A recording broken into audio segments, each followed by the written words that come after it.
We have heard nothing from the WNBA, absolutely nothing. Clark in a crazy way and then calling her a trash. The drama surrounding Aya Wilson and Caitlyn Clark has reached a boiling point, and it's no longer just about basketball. It's about dominance, identity, and the battle for the soul of the WNBA.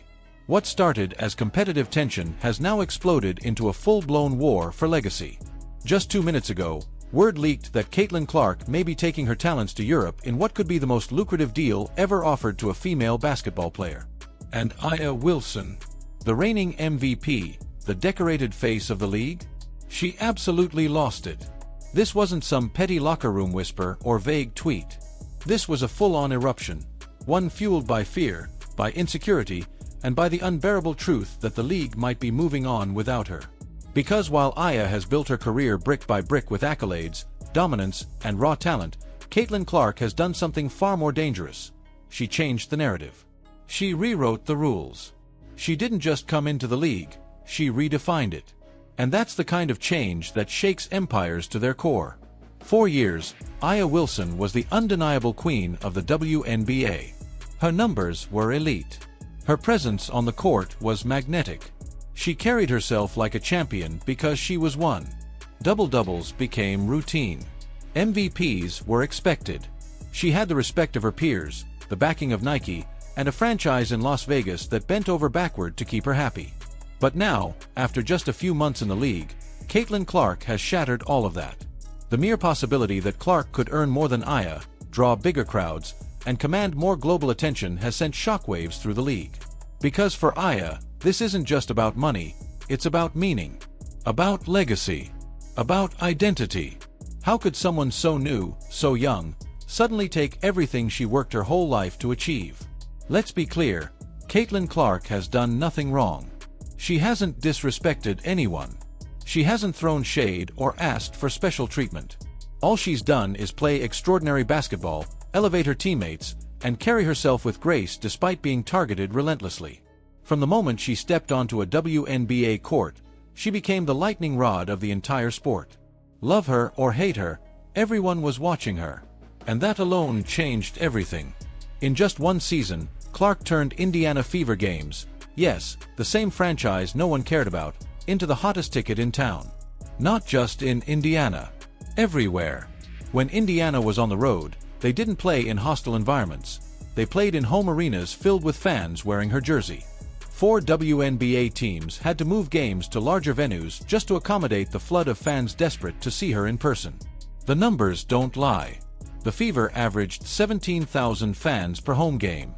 Road games, over 15,000. That's not just growth.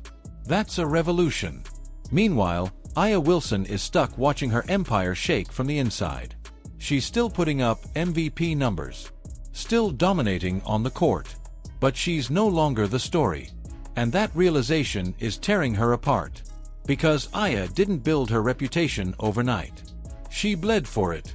She endured the league's darkest years and fought tooth and nail for every ounce of respect she got. But none of that seems to matter when Caitlyn Clark walks into the room and the cameras instantly swivel away. The leak about Clark's European offer was the last straw. It wasn't just about potential millions. It was the symbol of her complete takeover.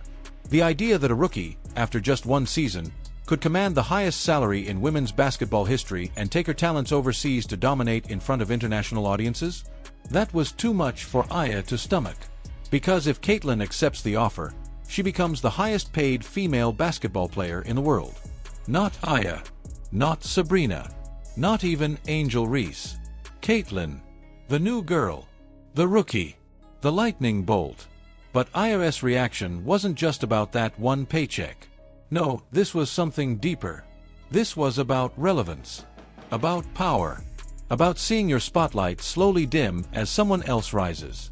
For Aya, watching Clark's ascent is like watching your own career in reverse. The applause gets quieter. The endorsements become rarer. The shoe sales?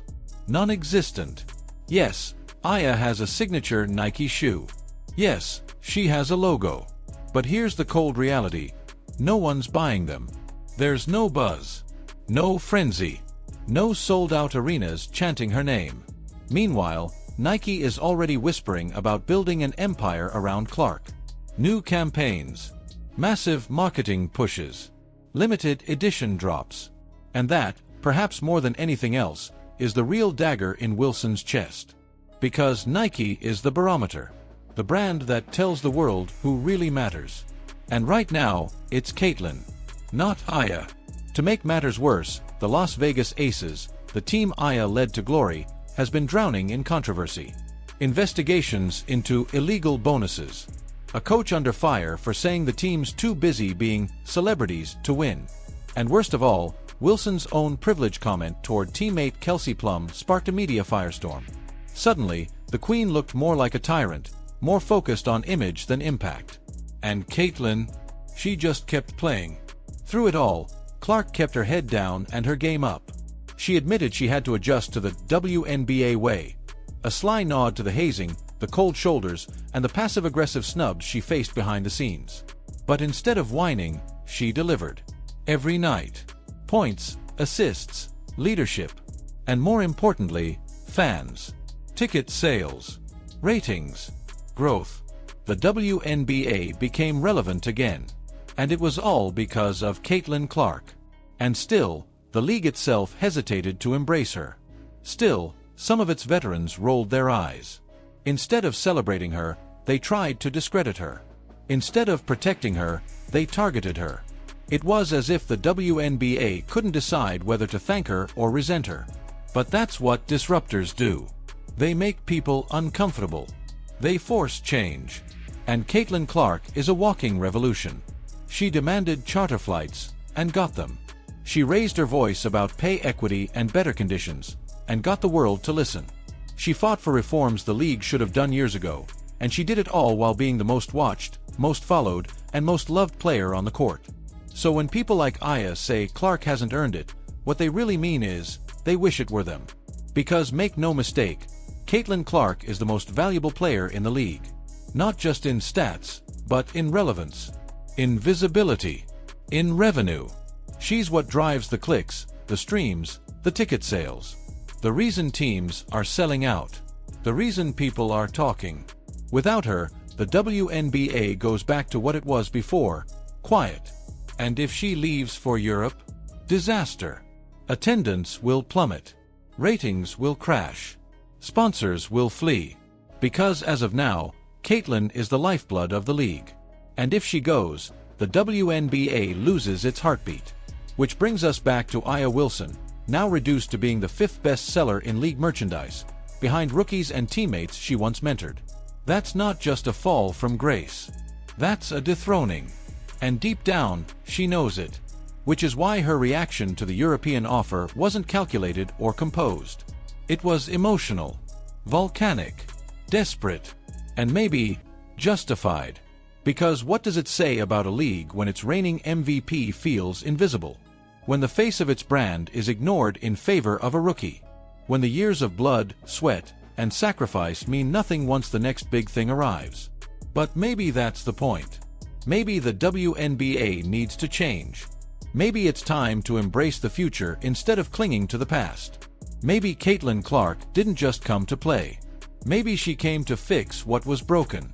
To shine a spotlight on what needed reform. To make the WNBA finally matter, not just to a few thousand fans, but to the entire sports world. And if that offends people like Aya Wilson, maybe it should. Maybe that discomfort is the price of progress. Maybe this is the growing pain the league has to endure to finally become what it was meant to be. So the question now isn't whether Caitlyn Clark deserves the fame. The question is whether the WNBA deserves her. Because if she leaves, the silence will be deafening. And Aya Wilson will finally understand what it truly feels like to be forgotten. Now we turn to you. Should Caitlyn Clark accept the European offer and show the world what American women's basketball truly looks like on the biggest stage? Or should she stay, dominate the WNBA, and force it to finally confront its old ways? Drop your thoughts in the comments below. We want to hear where you stand on this growing rivalry. And if you enjoyed this deep dive into the biggest power struggle in sports right now, hit that like button, subscribe to the channel, and turn on notifications so you never miss the next chapter in this unfolding drama. Because trust us, this is far from over.